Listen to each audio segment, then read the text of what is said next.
traziam a Jesus multidões de enfermos e ele curava todos. Amém? Apenas com a sua palavra ele curava todos. O apóstolo João diz que se fosse descrito todas as coisas que Jesus disse e fez, não haveria livros na terra para conter o que ele fez. Então esse episódio aqui de João, amém, não pode ser tratado como um episódio de cura divina, porque Jesus escolheu um homem numa multidão de enfermos. Então qualquer pessoa que ouvisse uma mensagem dessa ia dizer: poxa, então Jesus está fazendo acepção de pessoas, então ele não viu as outras pessoas enfermas, por que ele curou esse homem? Então eu vou responder hoje esta pergunta para você, porque o tema forte desta passagem não é a cura do homem, e sim o derramamento da graça. Amém? A manifestação da graça do Senhor Jesus. Na verdade, esta passagem aqui, ela diz muito mais respeito à salvação do que à cura. Amém? E é isso que eu vou analisar com você e pregar nessa noite. Eu queria que você abrisse o teu coração, porque nós temos tido vários, como eu posso dizer, desvios a respeito de salvação. Muita coisa tem sido trazida aos nossos ouvidos que na verdade não tem nada a ver com a palavra de Deus, e outras coisas têm sido deixadas de ser ensinadas para nós aprendermos sobre salvação. Amém? Primeiro, preste atenção antes de entrar na mensagem. Eu creio piamente, absolutamente, que quando Deus salva um homem, amém, Ele muda e transforma a vida daquele homem. Aquele homem se torna diferente. Certo? Algumas pessoas confundem, olha para mim, a graça de Deus, quando a gente diz que para ser salvo em Jesus é só ter fé e acreditar naquilo que Ele fez na cruz do Calvário. Só isso. Não existe uma obra sua que você possa acrescentar à obra de Cristo. Você pode ser a melhor pessoa do mundo ou a pior pessoa do mundo. Isso não muda nada no que diz respeito à salvação pela fé em Deus, as tuas obras. Então algumas pessoas acham que por a gente pregar que a fé em Jesus é que salva o homem, que a pessoa pode continuar fazendo coisa errada, que ela pode continuar sendo uma pessoa de mau caráter, e que mesmo assim ele vai ser salvo porque ele tem fé em Cristo. Não, isso está errado. Quando uma pessoa crê no Senhor Jesus e entrega a sua vida a Ele, ele nasce de novo e a vida dele é transformada. Amém? A vida dele é transformada. As coisas do pecado que ele gostava de fazer, agora ele não gosta mais. As coisas que ele tinha prazer de fazer erradas, agora ele sente remorso quando ele faz. É porque o Espírito de Deus entrou na vida dele e mudou a sua vida. Quem vem para Jesus, ergue a sua mão, aceita, se batiza e continua a mesma pessoa, o Espírito de Deus não entrou nele. Amém? Porque quando o Espírito de Deus entra na vida da pessoa, ele continua às vezes tendo dificuldades para deixar algumas coisas erradas, mas o prazer que ele tinha em pecar sai da vida dele, porque agora ele tem uma natureza diferente. Se ele gostava de fazer coisas erradas, agora ele não gosta mais. Se ele tinha prazer no pecado, agora ele não tem mais. E todas as vezes que ele comete isso, ele sente isso no coração dele. O Espírito Santo mostra que ele não está caminhando de acordo com a vontade de Deus. Está entendendo isso? Então, é mentira quando nós dissemos que uma pessoa aceitou Jesus e que ele é salvo pela fé, mas algumas pessoas dizem: então eu posso continuar a fazer o que eu quiser, errar, porque Deus me perdoa mesmo. Isso é mentira. Quando a pessoa aceita Cristo, ele muda de vida. Amém? Sabe por que eu estou dizendo isso, meu irmão? Preste atenção. Porque a preocupação de Deus é com a sua eternidade. A preocupação de Deus, é óbvio, Deus se preocupa com o temporal, com aquilo que passa, e Ele tem te ajudado, e Ele continuará te ajudando, amém? Mas a preocupação de Deus é com a sua eternidade, e muitas vezes a gente não vê mais as pessoas preocupadas com a sua vida eterna, e é isso que Jesus ensina na sua palavra, que nós somos salvos do poder do pecado, da ira, porque cremos na obra do Senhor Jesus, amém? Então, usando esse texto aqui, eu quero apresentar para você como esse texto aqui, ele não fala muito a respeito de cura, embora este homem tenha sido curado, mas na verdade ele trata da graça de Deus. A graça de Deus, o nome já diz, é algo que é trazido para você pela fé, de graça, sem nenhum esforço da tua parte. Eu não tenho vergonha de pregar isso, de dizer para você, porque o ser humano tem a mania de achar que ele precisa fazer alguma coisa para melhorar a obra de Cristo na sua vida, e isso não é bíblico. Não há nada que você possa fazer. Deixa eu te dizer, é impossível você agradar a Deus pelas suas obras. É só Jesus habitando em você que você vai ser aceito por Deus. Aí sim, as suas obras serão agradáveis, porque elas serão feitas em Cristo. Está entendendo até aqui? Estou procurando ser bem simples, porque são coisas que a gente não ouve quase. Vamos tratar então do assunto desse homem. Há 38 anos ele estava enfermo. Eu imagino que o seu maior sonho, a sua maior necessidade, segundo o que ele achava, era ser curado. Estava paralítico há 38 anos, vivendo sob o jugo de tudo que tinha naquela época, porque não podia trabalhar, não podia sustentar a família, não podia ser uma pessoa normal, porque naquela época quem tinha uma deficiência tinha uma dificuldade muito grande para sobreviver, sobrevivia de mendigar, de pedir esmolas. Então a necessidade desse homem, segundo o que ele imaginava, era ser curado. Ele queria ser curado, e ele se agarrou totalmente nesta informação. Existe um tanque por nome Betesda, aonde um anjo vai de tempos em tempos, agita a água, e todo mundo que entra ali é salvo, certo? Então eu quero que você olhe para mim e condicione aqui uma coisa, presta atenção. Era necessário que a pessoa visse o anjo descer, o agitar das águas, entrasse na água para poder ser curado. Amém? Então isso está colocando uma condição para o homem. Ou seja, a água era agitada, mas se o homem não entrasse lá, ele não seria curado. Então aquele homem talvez viu centenas de vezes aquela água ser agitada, mas ele não conseguia chegar a tempo e perdia a sua cura.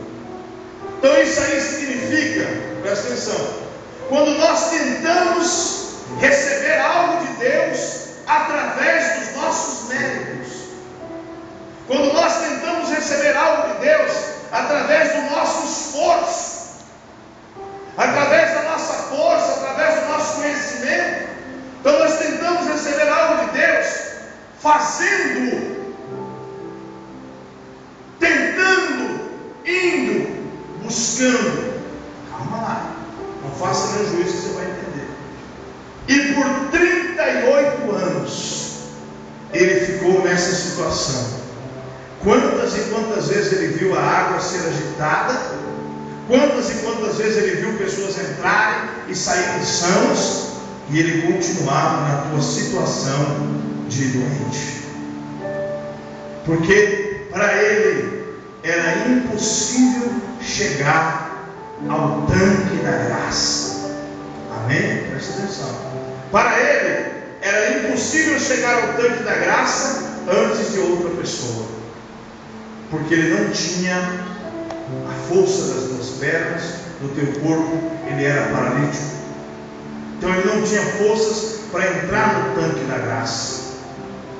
Então isso significa, da mesma forma, presta atenção, a humanidade hoje sofre da mesma paralisia que este homem. O ser humano jamais poderia chegar a Deus pelos teus esforços. O ser humano nunca ia conseguir chegar a Deus pelas tuas forças. Jamais o homem ia conseguir receber a salvação de Deus por ele mesmo. Então foi necessário que Deus tomasse uma atitude. Foi necessário que Deus tomasse a dianteira. E isso é representado quando Jesus vai ao tanque.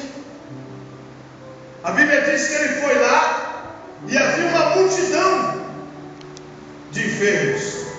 Talvez todos os que estavam ali tinham condições de correr para o tanque, mas aquele homem não.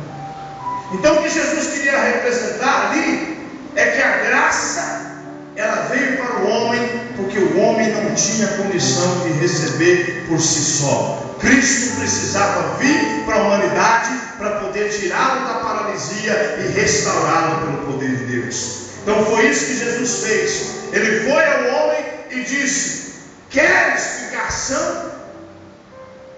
Sem cobrar nada, sem lhe pedir nada em troca. E este homem fez o que todos nós às vezes fazemos, inclusive nós que estamos na igreja. Jesus não perguntou se ele tinha condição. Perguntou? Jesus não perguntou se ele podia ou se ele não podia. Perguntou? Jesus perguntou o que para ele? Você quer? Quer explicação? Então a pergunta que Jesus faz para a humanidade é: você quer ser salvo? Você quer morar na glória? Você quer ser perdoado dos teus pecados? Você quer vencer? É o que Jesus pergunta. E às vezes a gente, como aquele homem, começa a colocar barreiras para o próprio Jesus. Ele disse: Senhor, mas não tem ninguém que me joga no tanque. E Jesus mostrou para ele que existia um tanque da graça, mas que ali estava a verdadeira graça que desceu do céu para mudar a história daquele homem. Jesus então disse para ele: eu vou te mostrar o que verdadeiramente é um tanque de graça. Levanta, toma a tua cama e anda. Amém? E a Bíblia diz que sem precisar descer em água nenhuma, apenas pela palavra do Senhor Jesus, aquele homem se colocou de pé e ficou são novamente, após 38 anos de paralisia. Então eu quero que você entenda uma coisa: não tem como chegar a Cristo através do mérito do homem. Você precisa acreditar pela fé, recebê-lo em sua vida e confiar que Ele veio para te mudar e para te transformar. Se você está buscando chegar-se a Deus por qualquer mérito seu, você nunca vai ser feliz. Você vai ficar sempre buscando desculpas do porquê que você não alcançou a perfeição. E Jesus nos diz nessa noite: olha para mim, eu amo você como você é, eu aceito você como você é, mas quando você entregar a sua vida para Jesus, Ele vai mudar você numa pessoa melhor. Ele vai salvar você dos pecados, Ele vai salvar você do que te amarra. E se existiam vícios, se existiam vidas erradas que amarravam você, quando Ele entrar na tua vida, isso vai ser cortado e você vai ser liberto pelo poder do nome. Agora, se você diz que entregou a vida para Jesus, mas ainda ama e está amarrado ao pecado, então ainda não foi completada a obra do Senhor na tua vida. Porque aquele homem não saiu dali com uma perna funcionando e a outra não. Ele não saiu ali engatinhando, ele saiu andando. transformado, mudado pelo poder de Deus. Então eu queria encerrar a mensagem para nós orarmos, trazendo esse último tópico aqui. Preste atenção no que eu vou te falar. Eu não sei há quanto tempo você fez uma aliança com Jesus.